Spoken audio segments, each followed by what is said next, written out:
Hey everyone, my name is David Dunbar, or the Theme Park Evangelist. Before I get too tired, I'm going to finally do my last vlog of the night, and the one that everybody's been waiting for. I'm going to be talking about my the top 10 ways, or the 10 ways that I personally plan for my Central Florida trips. And obviously, not everybody has to use the same exact methods that I do, but hopefully they will come in handy.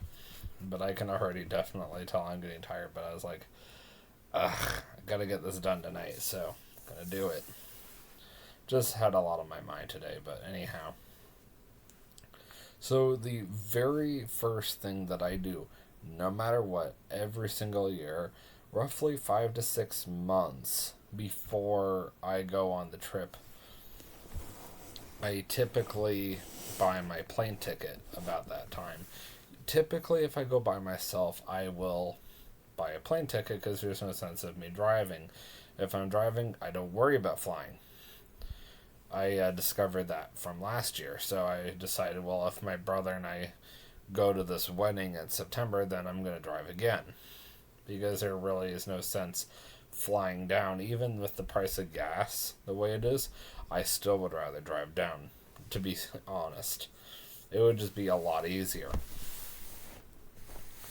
Even though it'd be quicker to take the airplane or take an airplane, I still would rather drive down and have the convenience of having my car with me as well, instead of having to rent a car as soon as I get down there. You know what I'm getting at. The other thing I do, like the number second biggest thing I do planning for my trip, yes, I bought my plane ticket like 5 6 months in advance, but I also am constantly checking to see if there's a cheaper flight. I typically like to stay around the same time frame. If I feel like I can go a day early, or the day that I'm going is going to be fine, then I'll go the day of. But if I can go a day early, I'll go a day early, like I did this year. And I'm always looking back to see is the flight going to be cheaper. And you'd be surprised, even though I bought it at $250, I saved over $150 by just constantly checking to see, did the flight come down, did the flight come down, did the flight come down, that kind of thing. Number three. Give me 1 second while I think about it, because I'm kind of tired, so I apologize. So, as a YouTuber, I like to spend a lot of time researching things. So, this year, my big YouTube video emphasis was on Velocicoaster. Now, for those of you who do not know me, I started my YouTube channel back in December of 2016, and the Velocicoaster is one of the roller coasters I've been looking forward to for several years now. Well, at least several years in my thinking. I mean, yes, I'm a millennial, but still.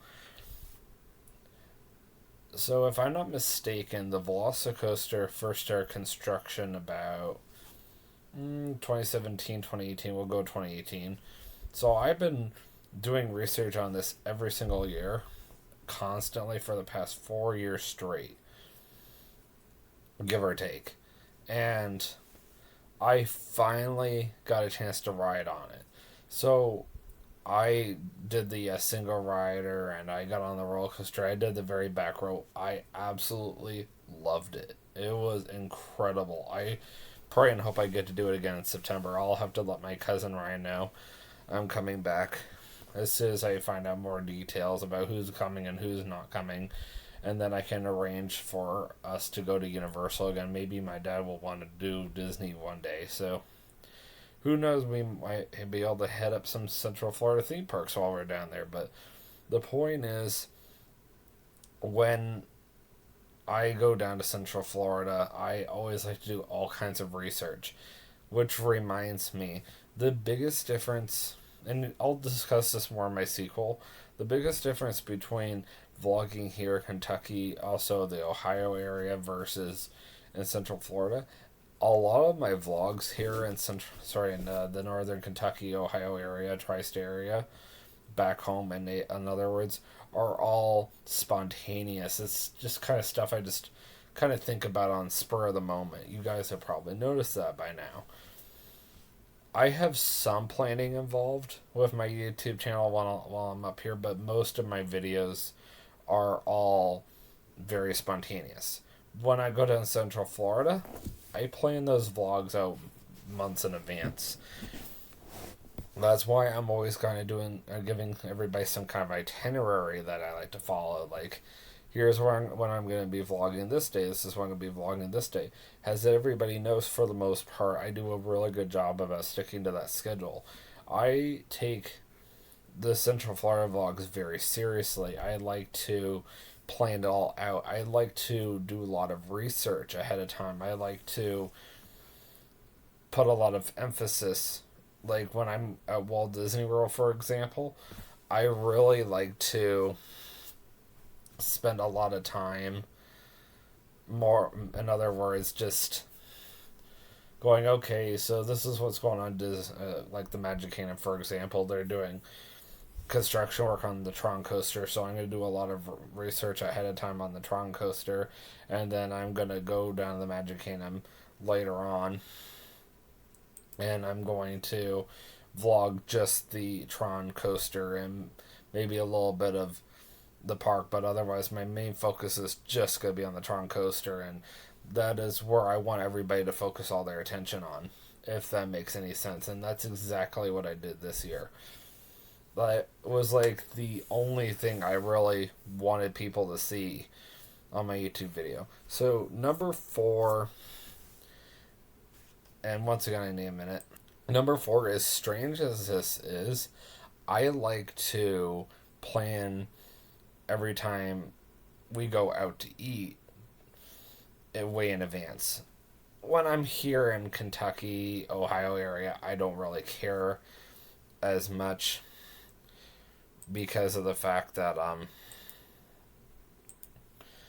just kind of like, I'll see how I feel. Like, I might want to go to CC's this day, or I might want to go around Golden Corral this day, or something like that. I'm just throwing names out there. I'm not saying that's what I do, but when I go to Central Florida, it's like the one and only chance I'm going to get to go there. So I have very specific places I like to go to every single year. So let's just use this last trip for example. I flew in on President's Day. The only thing I ever like to do when I fly into the airport is get out of the airport ASAP, get away from I-4, stop at Red Robin and Champions Gate for dinner, go to Walmart in Winter Haven, get toiletries and maybe some groceries, head back to TJ's place, unload my stuff, and pass out. Because that's all I can muster up to do. Unfortunately, that did not happen this year, but that's normally what I like to do every single year, hands down. And then the next day, okay, that was spontaneous, I admit. I was not expecting us to go to Chipotle. I had tried planning it out, but it didn't work out. But you know what? Chipotle worked. But Wednesday, I had planned out months in advance that we were going to go to Manny's, and that's exactly what we did. I had put a lot of emphasis on BOGO Fajita night, and everybody was like, yeah, let's do it. So we all went to BOGO Fajita night. Thursday, I had no idea what was coming for me. I honestly had no idea that we were going to end up going to a Japanese steakhouse. I was like, I never saw that one coming. And then Friday was the day that I went to Universal, and we had talked about, we're like, actually Wawa might be the best option for that night, and we were like, yeah, that sounds good. And then TJ had already mentioned like way in advance that he would like to cook over the weekend, so I already knew I didn't have to worry about like eating out over the weekend. And I mean, obviously I didn't know till like almost last minute where we were going to be eating over the weekend. Monday was TJ's birthday, so I already knew well in advance that we're going to be eating at Whispering Canyon Cafe. And then Tuesday, of course, was once again spontaneous. But otherwise, I would say most of it was planned out, and I thought we did a really good job following that schedule. So, number 5 is I always try to give everybody, I mean, this should have been a little sooner, but it's whatever. So, number 5 is I always give my friends at least 3 months' notice that I'm coming. This is usually another one of the very first things that I do, so it should have been further up the list, but I apologize, I messed up. I always try to let Kay and Vanita know at least 3 months out. Hey, just let you know or it's getting close, or I might even let them know like the moment I bought my plane tickets. In this case, for like this trip in September, as soon as I got that wedding invitation, I let them know immediately. That way, I'm giving them at least 3 months. Notice that I'm more or less going to be coming down in September, and I mean, I don't know at this time if I'm going to be coming by myself or with my brother or with my parents, but the point is, at least I let them know in advance to expect me about that time period. As soon as I know the official dates, then I will be able to go ahead and let them know, hey, this is exactly when I'm coming. And that way they can have their schedule somewhat freed up so they could try to spend time with me if possible. If not, then oh well, whatever. But at least I made the effort to let them know well in advance. And that's what I've been doing with like the February trips. I've been letting them know well in advance that I'm coming, so they know to expect me. Number 6, and this once again should have been higher up the list, but when you're tired, you're just not really thinking properly, so it's whatever. But number 6 is I always have been planning my trips out generally around the same exact time every single year. No, I obviously can't, I mean, well, how should I put this? The trip to Central Florida in September is based all on a wedding, so is it my normal vacation? No. And do I expect my friends to have the time for me then? No. And it's not their fault either because of the fact that it's not one of my normal trips that I plan out every single year because they're used to me planning out for September. Like TJ probably is expecting me to come back next February, even though I'm no longer his friend, but he's still probably expecting me to come back in February. He has no idea I'm coming in September whatsoever. But at least Kay and Vanita know, and that's all that matters. But yes, normally I try to come every single year at the same exact time every single year so people get used to a routine, a habit, a pattern. And they're like, oh yeah, it's that time of the year that David comes down, so they can anticipate my arrival. So there's that. And then, of course, my normal people that I don't always get to spend a lot of time with, it makes it easier on them too. But I still try to communicate with them. Another thing that I've been doing, I mean, this is kind of slightly off topic, but I will post something on my personal Facebook. As soon as I know official information, I will post something on my personal Facebook saying this is basically when I'm going to come, this is who's going to come, and that way I can reach a bunch of people at the same time. I made the mistake back in 2020 of not telling anybody I was coming, and nobody had any idea I was coming, and they got mad at me.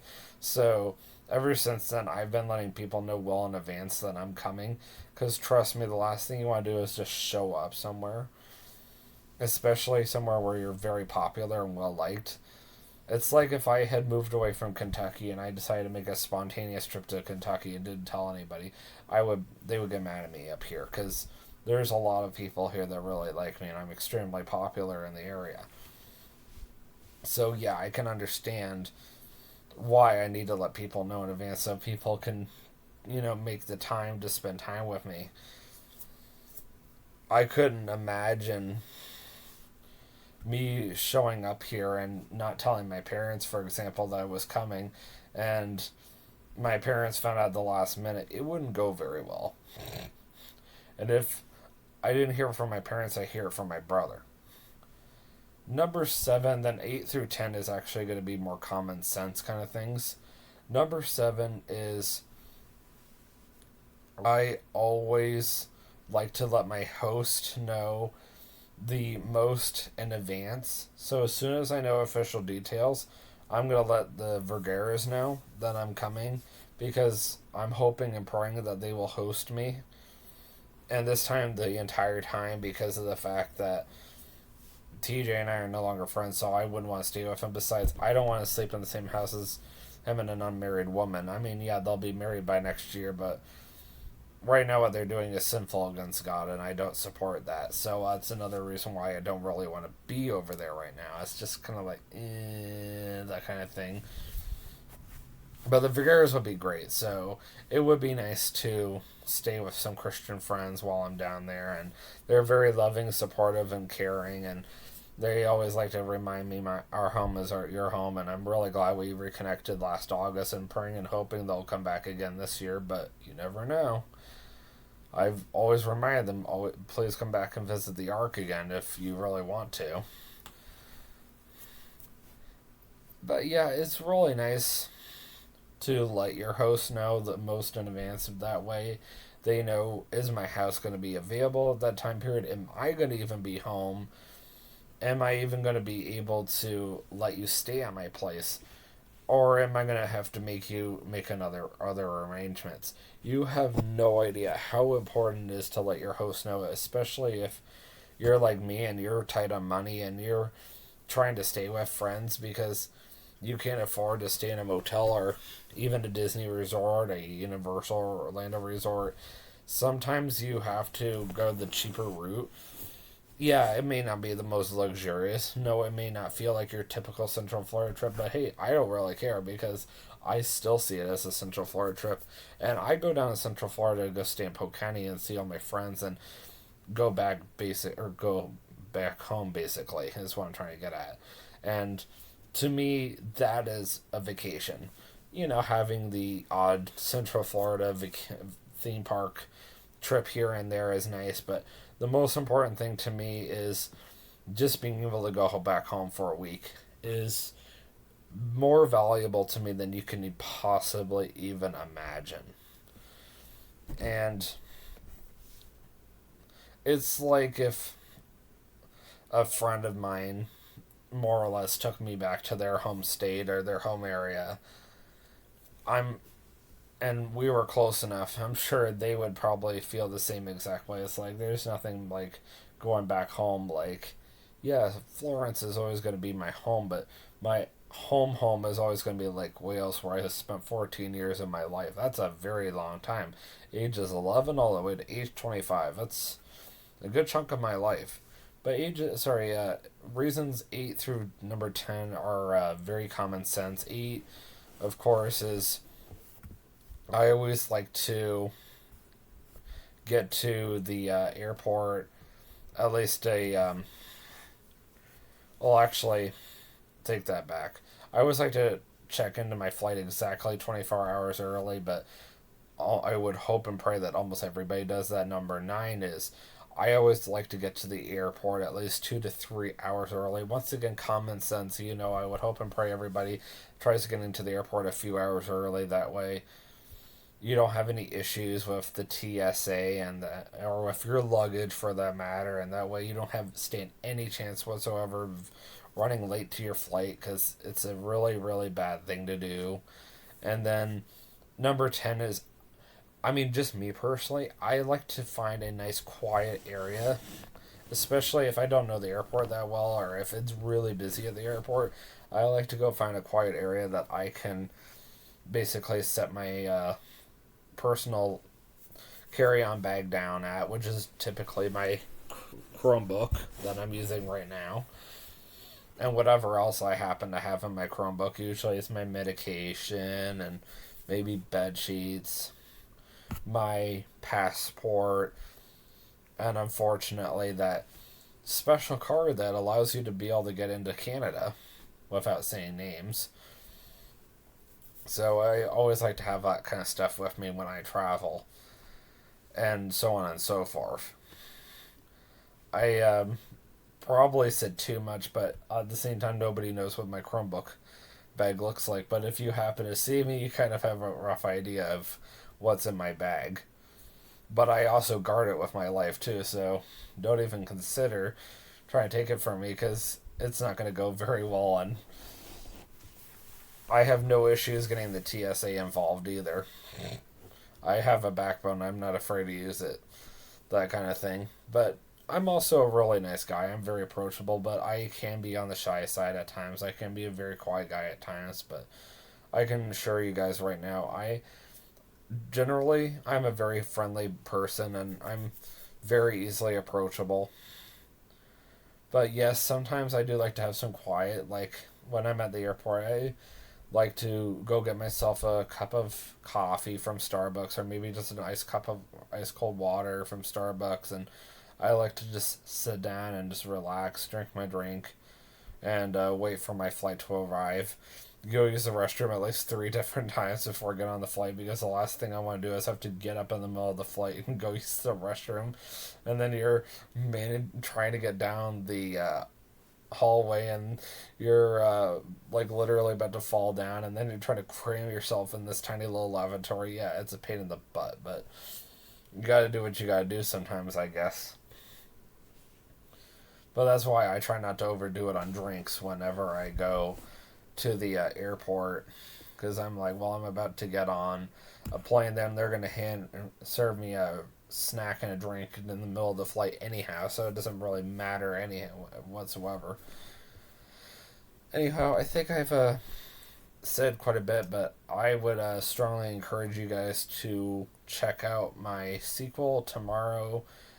Basically, talking about what I like to do while I'm in Central Florida, like how I typically do my vlogs, and that'll be a more in depth look at what my like what I do while I'm down there, and I'm mainly going to be just kind of pointing out what I do on camera, and I will briefly touch up on what I do off camera as well. So until then, I will see you guys in the next vlog.